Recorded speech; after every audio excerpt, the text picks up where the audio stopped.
Good morning, everybody, and welcome to Chapter 6 of Charlie and the Chocolate Factory.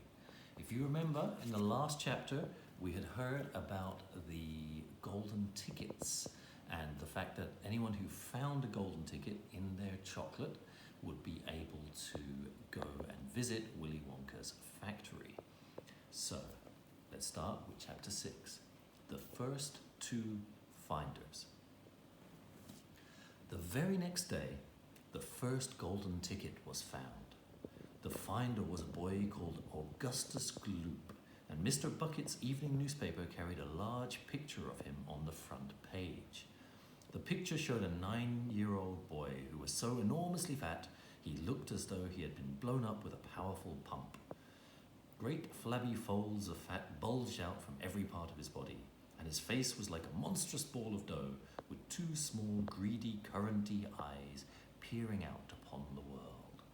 The town in which Augustus Gloop lived, the newspaper said, had gone wild with excitement over their hero. Flags were flying from all the windows, children had been given a holiday from school, and a parade was being organized in honor of the famous youth. "I just knew Augustus would find a golden ticket," his mother had told the newspaper men.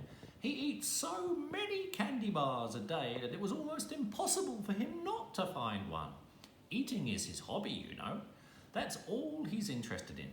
But still, that's better than being a hooligan and shooting off zip guns and things like that in his spare time, isn't it? And what I always say is, he wouldn't go on eating like he does unless he needed nourishment, would he?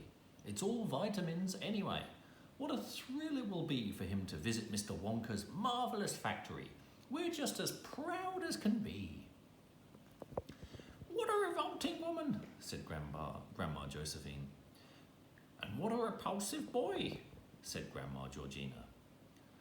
"Only 4 golden tickets left," said Grandpa George. "I wonder who'll get those." And now the whole country, indeed the whole world, seemed suddenly to be caught up in a mad candy-buying spree. Everyone searched frantically for those precious remaining tickets. Fully grown women were seen going into sweet shops and buying 10 Wonka candy bars at a time, then tearing off the wrappers on the spot and peering eagerly underneath for a glint of golden paper. Children were taking hammers and smashing their piggy banks and running out to the shops with handfuls of money. In one city, a famous gangster robbed a bank of $5,000 and spent the whole lot on candy bars that same afternoon. And when the police entered his house to arrest him, they found him sitting on the floor amid mountains of candy, ripping off the wrappers with the blade of a long dagger. In far-off Russia, a woman called Charlotte Russe claimed to have found the second ticket, but it turned out to be a clever fake. In England, the famous scientist, Professor Foulbody, invented a machine that would tell you at once, without opening the wrapper of a candy bar, whether or not there was a golden ticket hidden underneath it. The machine had a mechanical arm that shot out with tremendous force and grabbed hold of anything that had the slightest bit of gold inside it, and for a moment it looked like the answer to everything. But unfortunately, while the professor was showing off the machine to the public at the candy counter of a large department store, the mechanical arm shot out and made a grab for the gold filling in the back tooth of a duchess who was standing nearby. There was an ugly scene, and the machine was smashed by the crowd. Suddenly, on the day before Charlie Bucket's birthday, the newspapers announced that the second golden ticket had been found. The lucky person was a small girl called Veruca Salt, who lived with her rich parents in a great city far away. Once again, Mr. Bucket's evening newspaper carried a big picture of the finder. She was sitting between her beaming father and mother in the living room of their house, waving the golden ticket above her head, grinning from ear to ear. Veruca's father, Mr. Salt, had eagerly explained to the newspaper men exactly how the ticket was found. "You see, fellas," he had said, "as soon as my little girl told me that she simply had to have one of those golden tickets, I went out into the town and started buying up all the Wonka candy bars I could lay my hands on. Thousands of them I must have bought, hundreds of thousands. And then I had them loaded onto trucks and sent directly to my own factory. I'm in the peanut business, you see, me, and I've got about 100 women working for me over at my joint, shelling peanuts for roasting and salting. That's what they do all day long, those women. They sit there shelling peanuts.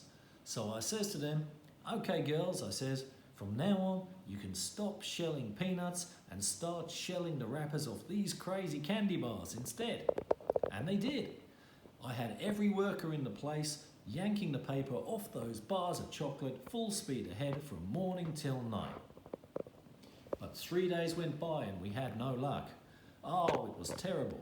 My little Veruca got more and more upset each day, and every time I went home she would scream at me, "Where's my golden ticket? I want my golden ticket!"